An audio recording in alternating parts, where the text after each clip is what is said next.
มีแต่ว่าในไรกับน้องแดงนี่ยังอยากขายไหนมาซื้ออยู่พี่มาซื้ออยู่พี่แต่เพื่อจะอยากอยู่พี่ได้มา2 ปีแล้วเนาะมั่นใจแล้วว่าเนี่ยมั่นใจแล้วแต่มีแต่ว่าให้คุยกับทางผัวเด้อทางผัวเจ้าเด้อคุยกับทางผัวเจ้าให้คักแน่แล้วก็ถามเบิ่งเนาะญาติพี่น้องหรือว่าเพิ่นเห็นดีเห็นงามบ่ในนั้นนั่นนี่ธรรมเจ้าว่าขายเองบ่แม่นบอกเอานี่เพิ่นบ่ได้บอกเจ้าก็เว้าเอาลงหมดแล้วแม่นแต่น้อยสิว่าเอาบอกให้ขายนั่นนั่นนี่ก็บ่แม่นเด้คือคอยว่าแล้วคันให้คอยว่าเลยคันให้คอยว่าหรือว่าเมียคอยว่าเขาจะว่าคุมนี่เมียคอยเป็นคนจะขายให้ว่าเองแม่นถ้าทิ้งใจข้างระบบน้องแดงโดยที่เก่าของเพิ่นนั่นแหละเพิ่นจะขายว่าง่ายเพิ่นให้ YouTube นี่ประเมินหรือว่าอันนั้นราคาขายนี่เป็นเฮือนเก่าเฮือนอันตัวนี้ที่ดินตัวนี้จะเป็นเฮือนอันดังเก่านี่นะพี่น้องก็เลยมาถ่ายให้พ่อแม่พี่น้อง FC เบิ่งว่าเพิ่นอยากขาย700,000 บาท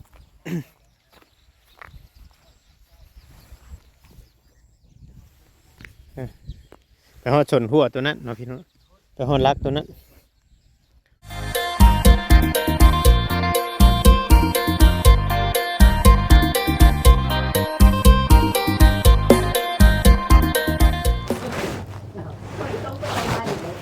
ครับสบายดี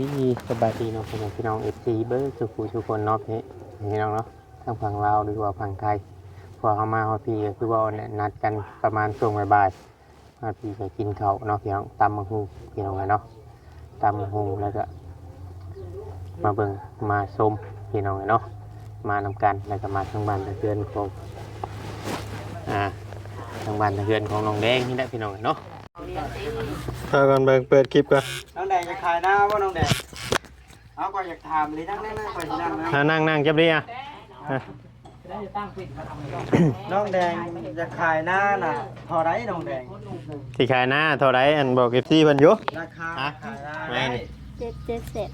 700,000 บาทหรือว่า700,000นั้นไทย700,000เงินไทยหั่นแหละเงินบาทแล้ว700,000เงินไทยอ๋อ700,000เงินบาทต้องเอาน้องแดงมาพร้อมอย่างสิเข้าใจเพราะว่ามันจักตารางเมตรจักเฮกตาร์ก่อนอย่างหูอยากขายหน้าเนาะหน้าเท่าไรกันนี้แม่นความยาวมันยังหน้านะมานี่น้องแดงนะมาเล่าให้ FC ฟังดูอยากขายหน้า700,000นะมันกว้างเท่าไรจักเม็ดนะมันมีใบขอบทองบ่มีแต่ใบซื้อขายบ่จักคือสิขายแพงได้จ้ะมีแต่ใบซื้อขายแต่บ่มีขอบทองเอาใบซื้อขายใบเพิ่นเบิ่งใบซื้อขายมันก็ต้องมีตารางมันเลยมีอันตัวนั้นมากกับหู้ยี่ดอกมันเป็นตารางเม็ดเท่านั้นเท่านี้แม่ถ่ายรูปบ่จ่อยเป็นน้องหาเขาไปอย่าว่าอย่างเช่นนี้ได้คนเข้ามาหาอย่างนั้นบ่ได้บ่ให้ยังบ่จ่อยจะขายหน้าละโครงการเฮ็ดแบบได้แผนการเจ้าสิมาอยู่พี่บ่หรือว่าขายเอาเงินมาใช้ซื่อบ่ซื้อนาอยู่พี่ขายมาซื้อนาอยู่พี่ครับมันเดือนน่ะจังเสียดเฮือนหรือว่าในไหนแพงบ่นาเพิ่นสิขายอยู่พี่น่ะแพงโอ้เพิ่นก็สิขายแพงกว้างบ่แม่นเคยให้เจ้าบ่อยากมาซื้อเอาอยู่พี่ว่าไว้ก่อนไม่ค่อยสร้างว่าแท้เขาอยากงั้นขายนาน่ะมาซื้ออยู่พี่เพราะว่าเรามาอยู่พี่2 ปีแล้วแหละแบบว่าง่ายว่าคุ้นเคยกันทางนี้แม่นเป็นคนชื่อว่าง่ายว่าง่ายมาอยู่พี่2 ปีแหละคุ้นเคยกับทางนี้เด้ออยากมาสั่งเนื้อสั่งตัวอยู่ทางนี้อยากขายอยู่พุ่นมาพี่แม่นมาได้ในกระล่างนะจะไปติดรถตัวที่ติเห็นมาบ่เวียมาได้ว่าเจ้า FC ว่าชุมพรดิเป็นคนจะขายแม่จักหน่อยสิว่าเอามาจะขายให้ขายหน้าเนาะ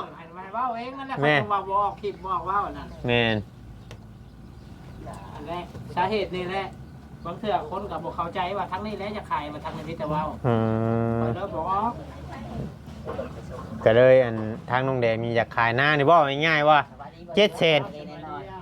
นี่บ่เพื่อโตบ่เพื่อโต มันกว้างปานใดเติบหนึงเลย700,000 เพราะว่าแบ่งขายเด้ตอนน่ะสบายดีเด้อบ่จอยเด้อ สบายดีสบายดี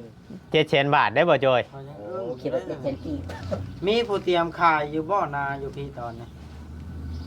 หรือถ่ายเอาเงินมาไว้ มีแล้ว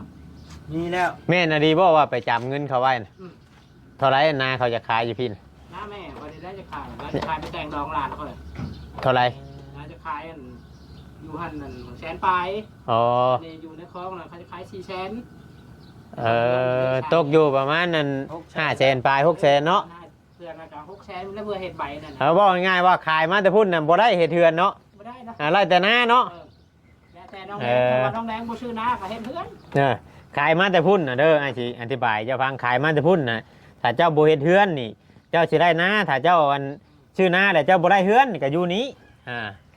คอยเห็นคอยนี่จะให้ชื่อน้าผู้ใดไปว่าเนาะ คือทั้งอ่าวทั้งอานี่อยากให้เจ้าชื่อให้ชื่อนาชื่อดินชื่อหยังไว้ถ้า FC บ่เชื่อหรือว่าถ้าย่าน FC บ่เชื่อก็มื้อชื่อขายก็โทรให้ยูทูบเบอร์มาถ่ายเบิ่งเนาะว่าชื่ออดีบ่แท้บ่แบบนี้นะให้ทำฮู้กันเด้ ขายหน้าแล้วมาซื้อหน้าอยู่พี่เนาะ ถ้าเจ้าว่าเฮาขายหน้าได้เนาะ700,000นี่หรือว่า600,000นี่เจ้าสิมาเฮ็ดเทือนหลังใหม่เฮ็ดเทือนงามอยู่ก็แล้วแต่เจ้า เจ้าน้อยกับบ่เวียงไทยแล้วกับไปเบิ่งบ่อนชื่อคนชื่อให้เบิ่ง ถ้าเกิดว่าผัวน้องแดงเนาะอยากมา บ่เฮาบ่ได้มา อยู่ในใช้บ้านน่ะ บอยโฮ โดย ดินเฮือนก็สิขายบ่อยู่เพิ่นน่ะขายหมด มันติดกันกับน้ำไว้นะ ขายเบิดหั่นเนาะแล้วอยู่พี่น่ะโพดของน้องแดงตอนนี้น่ะบ่ทันมีเนาะ นี่ มี มีแล้ว ขายมาซื้อ ขายมาชื่อนี้ แม่น เจ้าน้อยจะไปเบิ่ง ครับบนชุมเจ้าไปลำหันบ่ ตอนนั้นพูดพอพูดโม้นตอนนั้นบ่ได้ซื้อตอนนั้น อ๋อนั่นคือว่านามีอยู่แล้ว น้ามีอยู่แล้วพูด อ๋อบอลเฮาไปถ่ายคลิปมาเนาะ น้าตอนนั้นน้าพูด โมนแล้ว น้ามูล นามูลพอตัวนั้น ชุมพอยได้แลจำไว้ โอ้โดย พอคันพอแล้วตายกันแม่นว่าให้ผู้อื่นแค่ไว้หันยันบ่ได้บ่ให้ จักบ่จักช้ำเนาะ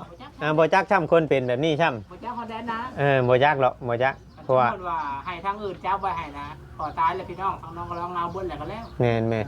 ทุกคนกับบ่มีชิด อ๋ออยู่หนองกระล่องนี่ก็มีพี่น้อง เอ้าพี่น้องมูลพ่อทางน้องก็ร้องได้นะบ่ขอไปเฮ็ด โอ้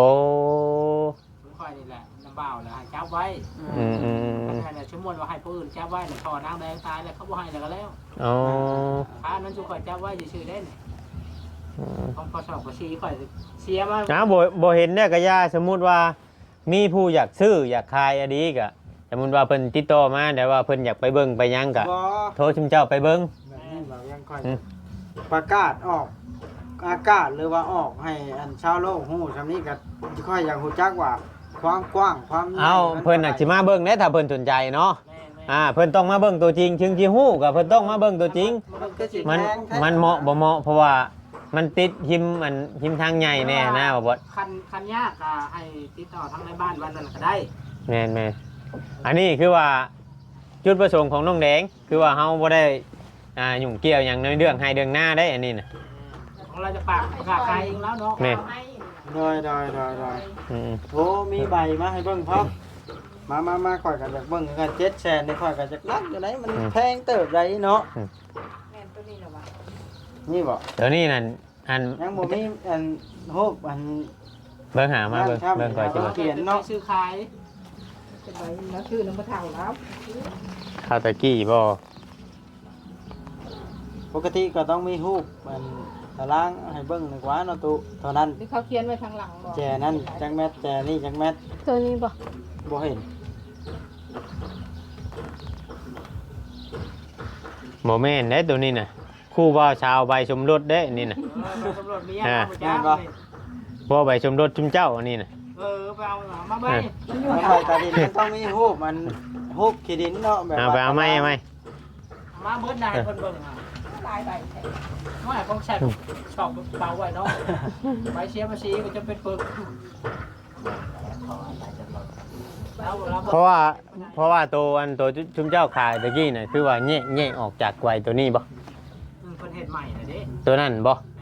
คนละอย่างเด้เนาะ อย่างแล้ว บ่ได้รวมกับตัวนี้เนาะ ว่าจังสิเบิ่งถูกเด้เนาะเพราะว่าแบ่งขายตัวนั้นคือแสนห้าบ่ขายตัวนั้น ตอนนั้นมันพูดแม่ อืม พูดแม่เลยแบบบริสุทธิ์นะผม โอ้ คนนี้นะพูดพ่อขาย ซื้อ ถ้าเกิดว่าเราตัดสินใจเด็ดขาดเปลี่ยนใจโทรมาหาเจ้าว่าสิมาปุ๊บเพื่อนอยู่พุ่นเฮ็ดให้เจ้าเห็นภายในเดือนนี้เดือนหน้าเนี่ยยังสิขายอยู่บ่ดินตอนนี้ อยากขาย ยังจะขายอยู่ แม่น แม่ว่าบ่อยู่คนมาปุ๊บกับมาปุ๊บอยู่นี่ อืม แม่ว่าบ่อยู่แต่แท้อยู่พุ่นเนาะ แม่นบ่อยู่ ตรงนี้บ่ อ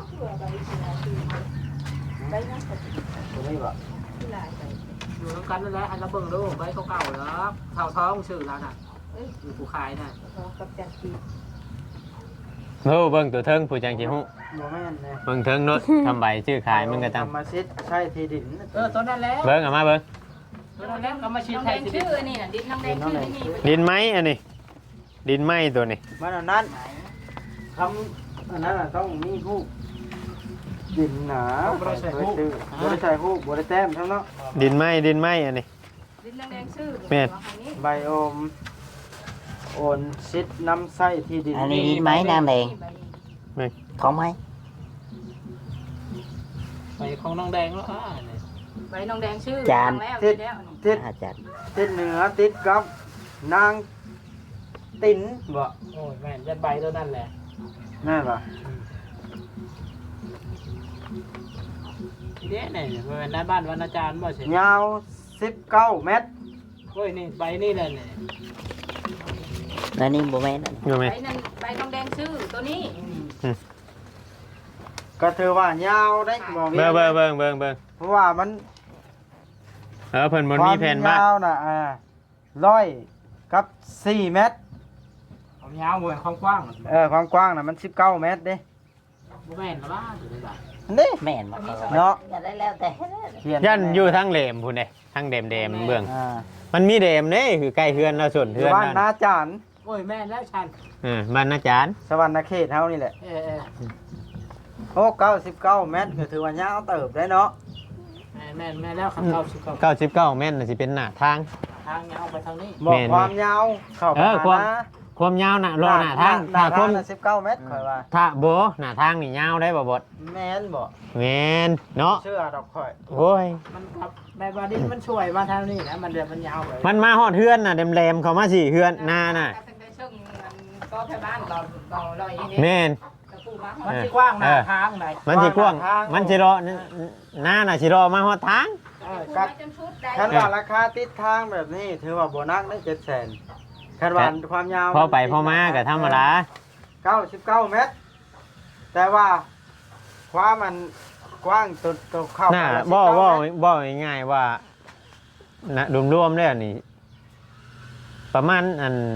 2ไร่ปลายนี่บ่จ๊ะ ลายเติบเลย เพราะว่าชุมเจ้า โอ้มันเป็น ขายไป ทาง ได้ ด ต้น ำเด้เนาะ ทางมันได้ มันติดหน้าทางมันได้พวกเพื่อนได้หลายหลัง แบบว่าหน้านะมันกว้างหน้าทาง แม่น ทางขวา แต่กี้น่ะรวมๆน่ะสิประมาณครึ่งเฮกตาร์น่ะ สมมติว่าแบ่งเป็น10 ตอนเนี่ยก็ได้อยู่10 ตอน ได้คันแบ่งคายเป็น คำว่าเฮ็ดเฮือนน่ะเนาะ แบ่งคายเป็นหลอก ตอนละ10 เมตรได้ เออ ตอนละอัน9 เมตรซะเนาะ ไล่อยู่คำว่าเฮ็ดเฮือนน่ะ 9 เมตรได้อยู่9 เมตรยาวเข้าไปมัน19 เมตรเด้ ได้ทะเลตอนคันแบ่งคายเป็นหลอกเขามันได้หน้าทางเบิด แต่ว่าถ้าเฮาเฮ็ดแบบซั่นแบบมันใจเย็นเนาะ แม่ใจเย็น ใจเย็น เขาสิหาคนมาชื่อบาทเดียว อยู่บ้านนาจานเนาะ มันอาจารย์ เมืองอุดม อ๋อ แส ตัว งสวรรค์ อันนั้นมันบ่ได้ขึ้นนู่นสว่างบ่ บ่ขึ้น3บ้านน่ะขึ้นบ้านอาจารย์เบิด ถ้าเกิดใครที่สนใจอยากซื้อนาของน้องแดง นับแต่โนนสว่างกับบ้านโนนยางขึ้นเพราะบ้านบรรณาจารย์เบิด อืม ก็ง่ายๆห่างจากชิโน่บ่เกินอัน20 กิโลใช่เนาะ อันนี้หลบเขามาขายเบิ่งอันนั้นบ่อยเขามาอีกแล้วกับเราเมื่อกี้เนี่ย ยาวเนาะหนาบ่ได้มีเงินซื้อ บ่มีเงินซื้อก็ติดก่อนว่า ลงก็ขึ้นบ่หายังบัดเนี่ย ลืมโทรศัพท์อยู่แล้ว เขาเอาเนื้ออยู่ใส่ไปไฟเข้ามันนั่นแหละก็แบบเชื่อว่า ตัดค่าอย่างเดียวค่อยหาเกิบค่อยบ่เห็นจะเห็น จะไม่ได้ใช่ม้าคอยเบิ่ง ผู้หนึ่งเขาจับอย่า ผู้ตามชมตำอยู่ผู้ ค่อยไปตามมังหุ่งบ่ ค่อยน่ะ คุยกับน้องแดงค่ะ เบิ่งดูก่อนจำหุ่นบ่ได้ โทรหามึงดู ในถุงข่อยนะ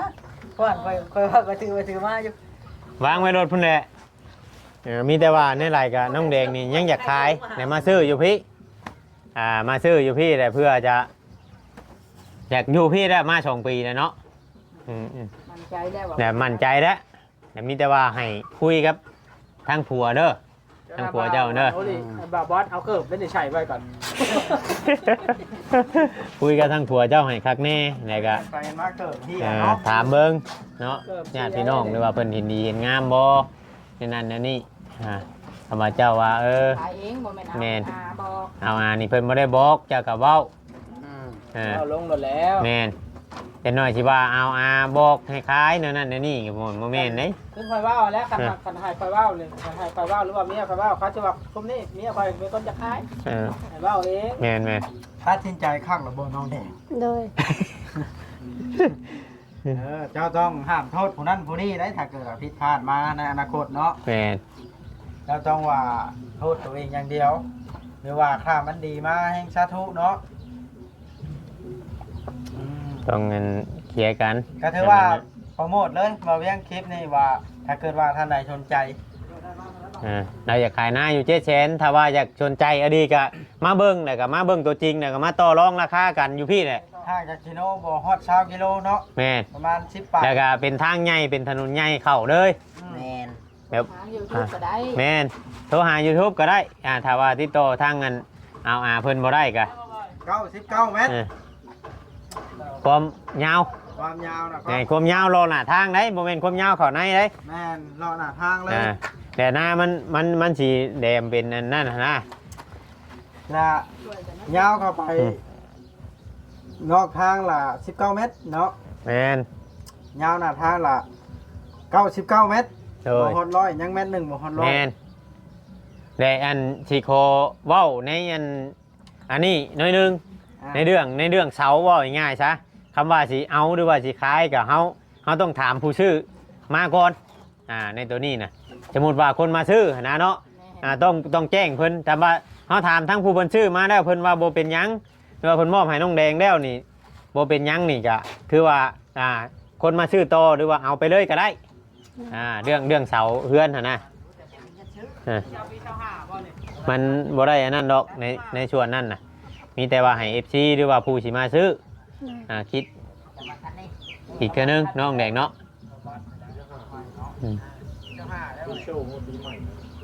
คือว่าทางนี้นะอันเบิ่งแล้วที่ดินทางนี้นะมักอยู่บ่ มาก มักเนาะ ให้จะจำเงินเขา จำเงินเขาเท่าไรจำเงินโอ้จำเงิน50,000เงินเจ้าบ่ เงินแดงน้ำเงินถอยน้ำ โอ้จำกันไว้ก่อนเนาะย่านเพิ่นขายให้ผู้อื่นแม่นหั่นแหละ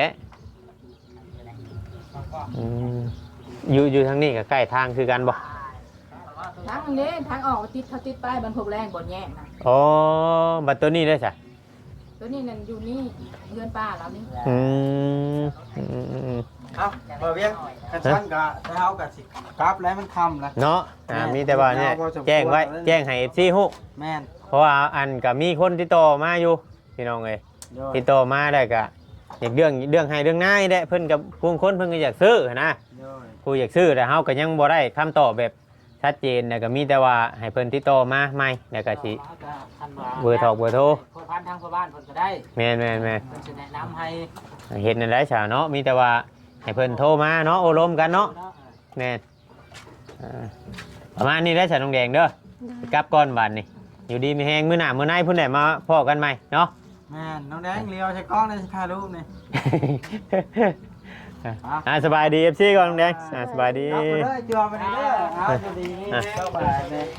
กลายไปเอิ้นจากกันแน่ ดอยเอิ้นให้กันนี่ ทางเอาเพิ่น เออเรียนคือเก่า อันเบอร์ซุมเจ้าน่ะเบอร์เจ้าโทรใช่เฮาอันบ่ แม่น เออ แม่นได้เบอร์หลานได้เนาะเงินทางบุญ เจ้าอันเฟซเจ้าอันชื่อตาหั่นน่ะวะตัวภาษาอังกฤษนั่นวะ เพื่อนกันเยอะกับเจ้าหั่น แม่นเดี๋ยวเฮาสิเอาให้เพิ่นเด้อสมมุติว่าเพิ่นติดต่อมาเด้อ โอเค คำเพิ่นโทรมาถาม ให้เพื่อนกับตัวบอยนี่ โดย โดย โอเคครับก่อนบัดนี้อยู่ดีมีแฮง สบายดี สบายดี สบายดี ใจหลาย ครับก่อนพี่น้องโอ้เอาอันใช้สักแวดก่อน แม่ของใครอย่าลืมเด้อ พวกนั้นเอาเด้อบ่พวกน่ะติดรถไปท่าเลยพี่น้องเอ้ยพี่น้องเอ้ย อย่างใดก็มาเบิ่งมาชมกันเนาะพี่น้องเพราะว่าเฮ็ดเฮากะบ่จักแหละเพิ่นที่รถล้อแหละผู้เพิ่นอยากเมื่อกันล่ะพี่น้องเนาะสำหรับคลิปนี้ก็บ่มีหยังหลายถ้าว่าผิดพลาดกันได้ก็ต้องกราบขอโทษขออภัยหลายๆอยู่ดีมีแฮงเบิดทุกผู้ทุกคนพี่น้องทางฝั่งลาวฝั่งไทยนะในที่แม่นสมมุติว่าเราขายมาสมมุติว่าเราจะเฮ็ดเทือนเฮ็ดซ่านก็เราก็สิมาอยู่พี่แหละแต่ว่าเฮาบ่ฮู้ในเรื่องตัวนั่นน่ะในเรื่องชื่อดินชื่อร้อนตัวเพิ่นชื่อตะกอนเฮาก็บ่ฮู้ใช่น่ะเขาเฮ็ดหยังน่ะทีมงานเอาพี่น้องคลิปนี้ก็ลาไปก่อนอยู่ดีมีแฮงขอกล่าวคำว่าสบายดีพี่น้องพี่น้องเนาะทักทายสบายดีอีกเทื่อนึงพี่น้องเอ้ยเนาะทางฝั่งไทยฝั่งลาวหรือว่าทางต่างประเทศก็เข้ามาทางเฮือนไปที่ให้ที่นาของที่เก่าของเพิ่นนั่นแหละเพิ่นอยากขายว่าง่ายเพิ่นให้ YouTube นี่ประเมินหรือว่าอันนั้นราคาขายนี่เป็นเฮือนเก่าเฮือนอันตัวนี้ที่ดินตัวนี้จะเป็นเฮือนอันดังเก่านี่นะพี่น้องก็เลยมาถ่ายให้พ่อแม่พี่น้อง FC เบิ่งว่าเพิ่นอยากขาย700,000 บาท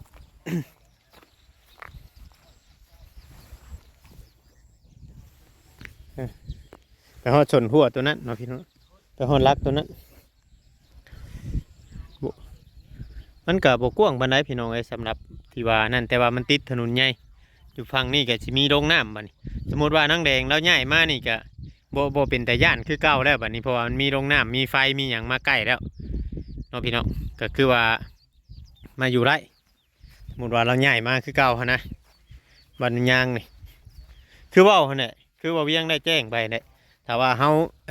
ถ้าว่าเราขายแต่ว่าถ้ามีคนซื้อหรือว่าเป็นเสาเป็นยังอันนี้เขาก็ต้องเคลียร์กันก่อนกับทีมงานยูทูบเบอร์ผู้เพิ่นสั่งเนาะพี่เนาะผู้เพิ่นซื้อให้ว่าอีหยังในส่วนต่างๆที่ว่าเพิ่นเฮ็ดนี้เพิ่นจะเอาคืนบ่คือว่าในไหนว่าเพิ่นมอบให้น้องแดงบ่เขาต้องถามสิเอาหรือสิไปทางใดก็คือว่าต้องถามพี่น้องเอ้ยก็เลยมาเนาะมาถ่ายให้ FC เบิ่งอันนี้ก็หม่องเก่าก็เป็นจุดที่ว่าดื้อห่างกันในตอนนั้นพี่น้องเอ้ยถ้าว่าเพิ่นตอนนี้นั่นเพิ่นประกาศขายไปแล้วแต่ว่าโมมีคนติดต่อไปแล้วก็ YouTube ไปมื้อนี้เพิ่นก็เลยเว้าเนาะทางน้องแดงเราก็เลยเว้าว่าจะขายเนาะก็เลยเว้าอีกเทื่อนึง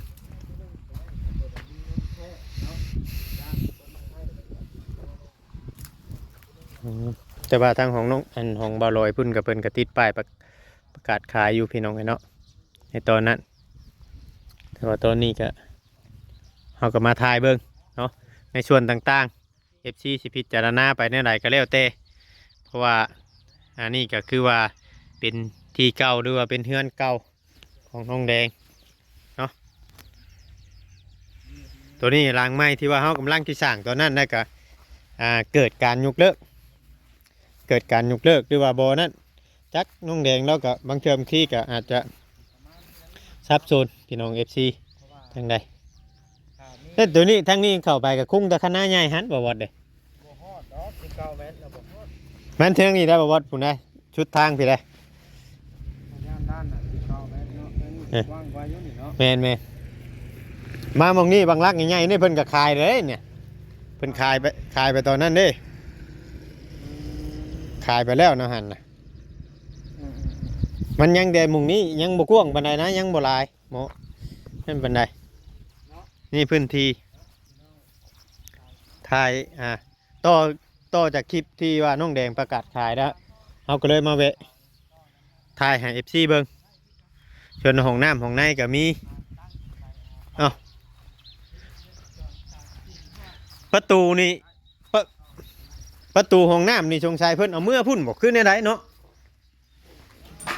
บ่มีแล้วประตูห้องน้ำนี่พี่น้องเอ้ยชงชัยเพิ่นเอาเมื่อบอกขึ้นในไหนเพราะว่าเฮากับบ่ฮู้ในร้านประตูนี่เฮาบ่ฮู้ว่าผู้ใดเอาไปเนาะพี่น้องเอ้ยจังใดก็บ่ว่ากันหรือว่าเสาในนี่ยังเหลืออยู่6ต้นที่ว่ายังบ่ได้ย่อขึ้น9ต้นเพราะว่าเสา15ต้นก็เลยมาถ่ายให้พ่อแม่พี่น้อง FC เบิ่งถ้าผิดพลาดก็ต้องกราบขอโทษขออภัยหลายๆเอาสำหรับคลิปนี้ก็ต่อจากมาแต่หาน้องแดงในกระเวะมาเบิ่งเพราะว่าถ้าว่า อันนั้นก็ FC น่ะพิจารณาเบิ่งเพราะว่าตอนนี้เขาก็ช่วยหยังบ่ได้ละนอกจากน้องแดงเพราะว่าตัวเพิ่นเองเนาะพี่เนาะกับลูกกับผัวเพิ่นคุยกันแล้วแต่เพิ่นพี่น้องเอ้ยเนาะเฮาก็คือเฮาบ่อยากให้เพิ่นคายให้แหละทั้งที่เฮาเคยเว้าก็บ่อยากให้เพิ่นคายเนี่ยห้ามเพิ่นอยู่แต่ว่าบ่ได้นั้นจังไดก็เบิ่งชมนํกันเนาะอาจจะมีต่อไปหรือว่าตอนเพิ่นซื้อขายก็อาจจะมีเพราะว่าเฮาก็อาจจะได้มาถ่ายให้พ่อแม่พี่น้องเบิ่งเนาะพี่น้องเนาะถ้าว่าเพิ่นบอกเพิ่นแจ้งแต่ว่าประตูนั้นเฮาบ่ฮู้ว่าไผเป็นคนเอาไปหรือว่าเฮาไปหาน้องแดงอยู่เฮือนก็เห็นประตูสังกะสีได้พี่น้องตัวนี้บ่ฮู้ว่าไผเอาไปประตูห้องน้ำเนาะ